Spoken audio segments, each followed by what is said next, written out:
Good morning. Good morning. I'm David Gazelle, Fire Chief of the City of Claremont. On behalf of the City of Claremont, the Claremont Fire Department, the Claremont Police Department, it is our honor and privilege to welcome you and thank you for joining us today for the City of Claremont's 9/11 Memorial Ceremony. Joining us today are a number of dignitaries that we would like to recognize and thank for attending.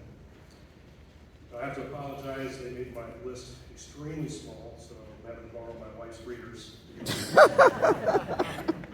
So it's a lengthy list, so as I call your name, I would ask the audience to hold your applause to the end. So we have with us today Congressman Dan Webster and his assistant Pam Jones, State Representative Taylor Yokoski, State Attorney's Office Bill Gladson, State Representative Keith Trunow, our Supervisor of Election Alan Hayes, and with the City of Claremont we have our Mayor Tim Murray, our City Manager Brian Boltheis, our Deputy City Manager Scott Davidoff, our City Council members Michael Gonzalez, Jim Purvis, Ebo Insua, and Michelle Pines. Joining us from Mineola, we have a Vice Mayor, Debbie Flynn, and we also have Senator Victor Torres with us today, and former Osceola Sheriff Russ Gibson, and City of Apopka Commissioner Diane Belaquez. So thank you.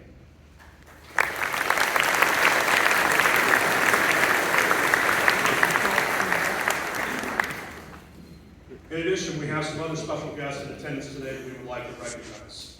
When called, please rise and remain standing.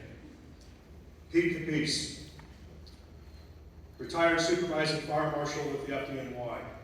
Peter worked with the FDNY for 20 years and relocated to Claremont in 2005. Since that time, he has been active within the community and coordinated the donation of a piece of scarred steel from the Twin Towers, which he presented to the Claremont Fire Department at the 9/11 ceremony in 2009. The steel is proudly displayed in front of Claremont's Fire Station 1 next to the American flag. The Peraza family. Robert Peraza will always be remembered as a Kingsbridge community member and past speaker at one of Claremont's 9/11 ceremonies. On 9/11, Robert lost his 30-year-old son, who was on the 104th floor of the North Tower just above where American Airlines Flight 11 hit the building.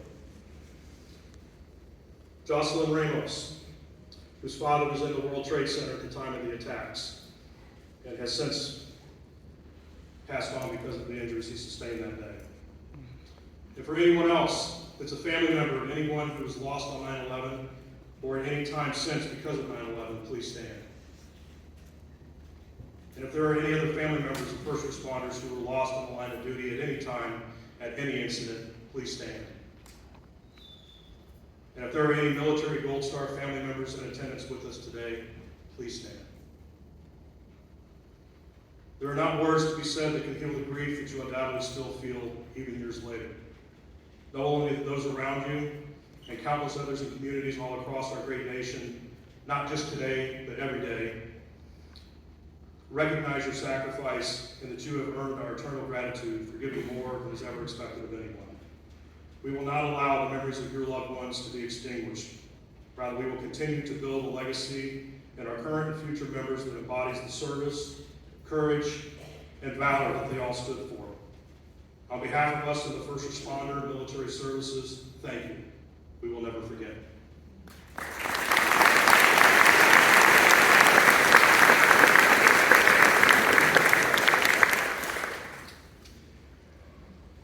Today marks the 22nd anniversary since the morning of the 11th of September of 2001, when the United States suffered a series of unprovoked and cowardly attacks by terrorists who used hijacked airliners to target the World Trade Center's Twin Towers in New York, the Pentagon in Virginia, and a fourth target in Washington, D.C., presumably the United States Capitol building or the White House, that was prevented by the heroic efforts of the passengers on United Airlines Flight 93. Who resisted the hijackers and resulted in the plane crashing in a field out in the outskirts of Shanksville, Pennsylvania. The attacks that day claimed the lives of 2,977 people, including 415 first responders and 55 military personnel. Additionally, there were more than 6,000 others that suffered injuries that day from the attacks. Like many of us here today, the memories of that day are indelibly imprinted.